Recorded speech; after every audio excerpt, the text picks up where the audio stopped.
What's going on, y'all? It's Ben, Pitch Black Forge. This should be the 5th installment of my series talking about riding freight trains. And this one's going to be a bit of a departure from previous subject matter, because I'm going to approach things in the form of stories. I get questions sometimes in the comments, sometimes through DMs on Instagram, and I wanted to cover some of that ground here. I started riding 20 years ago, actually the week after September 11th, 2001. And a lot of folks have asked over the years, or just straight up said outright over the years, people that usually don't know what they're talking about, that 9/11 changed the landscape for freight train riding more than anything else in recent history. And I would say that that's not actually true, because I know folks that have been riding for a really long time, since the 60s, some of these guys are fruit tramps. I knew old FTRA guys before most of them kicked the bucket. And there wasn't a lot of security change after 9/11, Patriot Act, all that stuff. Partly because trains are really fucking long, and to patrol them and to patrol all the yards the way that would be necessary to keep those few of us who want to ride trains off of them would be cost prohibitive, be ridiculous, especially at this point, since trains have gotten really goddamn long. Trains are much longer than they used to be. That's one of the main changes that's happened in the last several years. And I'd say the biggest shift when I've been out has been actually not the railroads themselves, not the change from 48 to 53 foot containerized freight, which is a big deal and changed what cars were rideable. But the biggest hindrance for me is actually the opioid epidemic. People talk about the epidemic of houselessness or homelessness crisis. We should be straightforward. What we're talking about here is not just homeless people, because a lot of us have been homeless. The problem is drug addicts proliferated everywhere, I'd say especially in big cities and all along the West Coast, have made riding trains harder. And that's not to complain about these people, it's just a fact. You used to be able to go to a catch-out spot if it was on the outskirts of a city or in some weird hidden area and not have to worry too much about, a camp of scabbed up junkies fucking with you. There'd be the home guard, there'd be the standard alcoholic, sometimes drug-addled homeless guys, but there wouldn't be these massive camps everywhere. And you wouldn't get mistaken for one of them most of the time. Last time I was out on the road, the old catch-out spots that I used to find to be pretty chill, easy places to just sit and hang out and watch freight, bench, wait for something to pull up and get on. Now there's camps there, and if there's not a camp, there's the residue. There's needles on the ground and all the debris that comes with folks living that life. That's been the biggest negative for me whenever I get out on the road at this point, is having to worry about those people and the human waste and the biohazard that they leave behind them. Catching out of Portland, Seattle, fucking Eugene, anywhere on the West Coast has got to be an absolute shit show, because those folks are everywhere. And whether you disturb their actual campsite or not, there's a really good chance that you're going to disturb some spot that they've stashed some of their stuff. So that's something to watch out for. It's a massive shift in the landscape of this country and the culture. So people talk about security all the time, but I have had, very few serious run-ins with the railroad cops or with city cops who take riding freight trains seriously at all. I've gotten one ticket over the years, one actual charge for being on railroad property, and I wasn't even riding freight trains that day. I was walking down the tracks in a college town, and a university cop with something to prove, a quota to meet, something, decided to give me a trespassing ticket. I didn't even try to run away because I didn't think there was any fucking chance I was going to get an actual charge that day, but I did. I've been caught on freight trains. I've been caught in yards by the police, by rail cops. I've been turned in by workers many times. And generally, the railroad doesn't have the time to press charges against you, because they want to if they do that, they've got to get somebody to show up in court and testify. It's not worth their money or their time to do that. Usually they just send you the fuck on your way. And sometimes the real cops are actually really nice about it. I got caught riding the High Line years ago on an intermodal, got called in because a maintenance of way worker saw me and called the train in. We got pulled off, me and my buddy, in Whitefish, which is a nice town, and were informed. I hope this guy doesn't have the same job anymore. We were told that this dude's shift ended at, I believe it was 7 p.m. Do you understand? We're like, yes, sir. So what do? You come back at 7:05 and you catch the next fucking train out of there. We were told not to ride intermodal, which makes sense because the railroads prioritize the freight that matters the most and don't want people riding that, although it's best for us because it's fast as hell.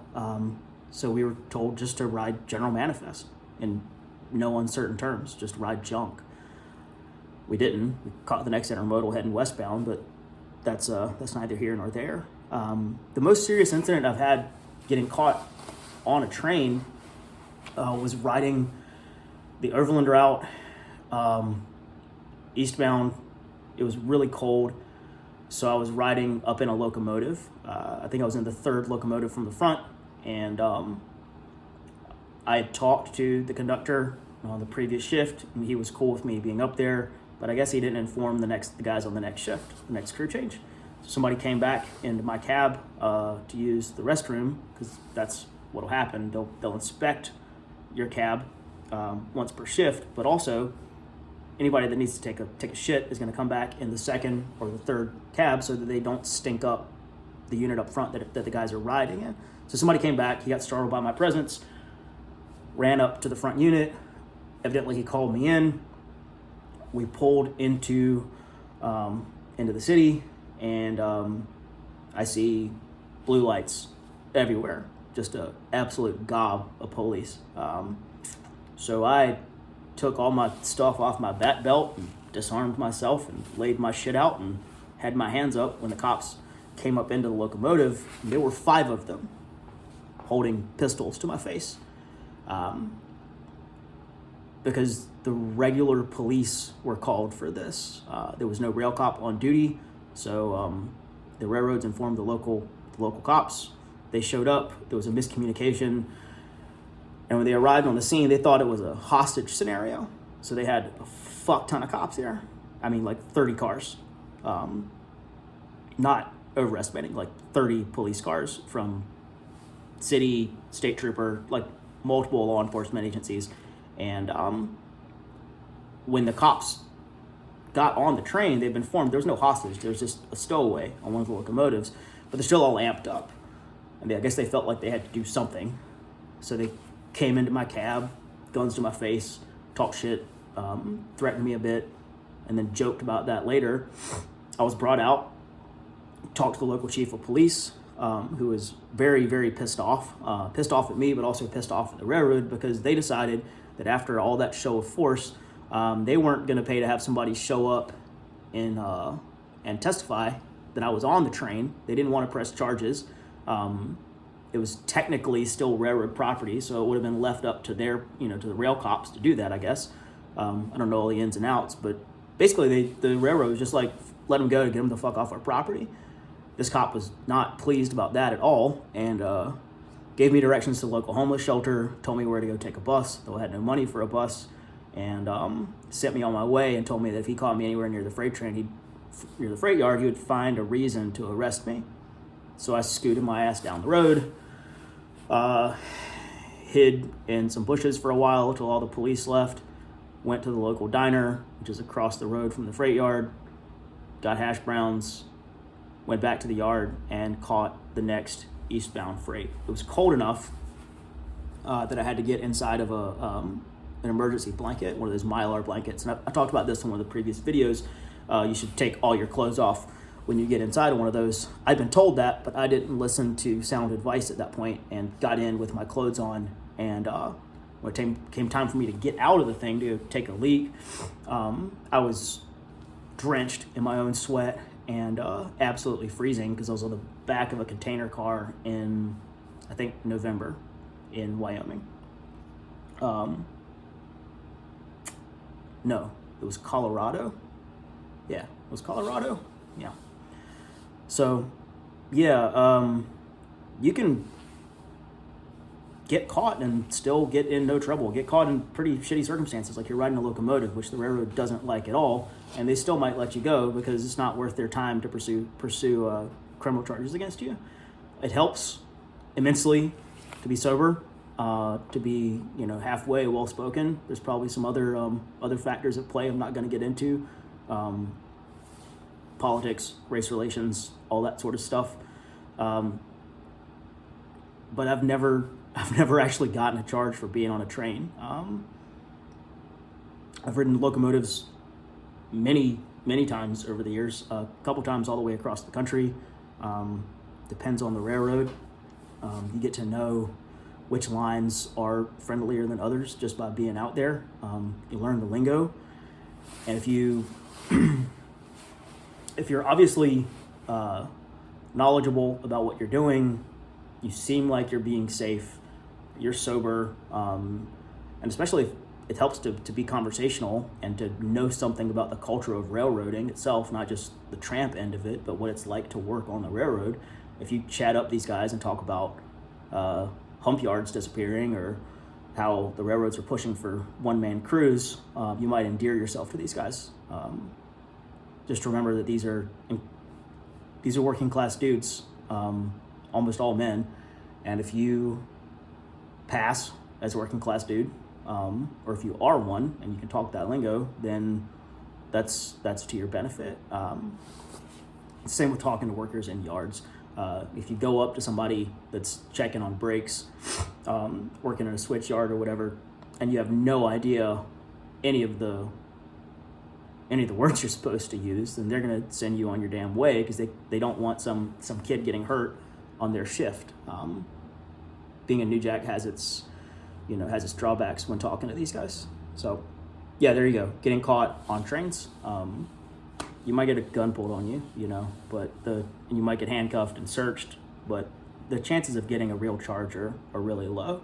If you're being a fucking jackass and riding on top of the thing, like I talked about before, doing some Teen Wolf shit and get caught doing that, being flagrant, then yeah, you're quite likely to get a ticket, and from my end of things, you deserve it. You can fuck right off. I don't support that kind of behavior at all. It's not good for me, and it's not good for the guys that are working on the train either. Getting caught talking to workers. I mentioned in one of the previous videos one of my safety rules that I call the magic pull-up, and tell you how I came about that one. I was in West Baltimore nearly 20 years ago, trying to catch southbound. I was in the wrong spot. I know that now. I was at a Y where trains were coming in out of one of the other yards, right adjacent to the West Baltimore yard, trying to catch southbound towards Richmond. And the only things that were going remotely slow enough were coal trains. I was with my girlfriend at the time and did not want to ride coal, but it seemed like it might be the only thing we could do. And I was demonstrating to her that they were going slow enough to catch. So I ran alongside the train and I tapped the ladder of the car that I was pacing. It was my misfortune that car lurched right then. Slack action, something. It lurched a bit. And without thinking, instinctually, my hand grabbed that rung. I wasn't ready to catch it. I had no plan of getting on that train, but when it lurched, right at the moment of my finger touching the rung, I grabbed a hold. So I got dragged. A little bit slower than my fastest run at that point, while wearing a pack that was too heavy for me to do a full pull-up. My feet were skittering next to the track on the ballast and railroad ties, ting, ting, ting, ting, ting, along the ties, coming really close to the wheels and the rail itself. And I managed to get my knees up onto one of the rungs of the ladder and then just push myself away, tuck and roll away from the thing. And I have not caught a moving freight train since then. while wearing a pack that I couldn't do a pull-up with on my back, because I came really, really fucking close to losing my feet that day. My life would be massively different if one more little thing had gone wrong that day. So fucking about on freight trains is it's serious. This could end your life. This could mangle you.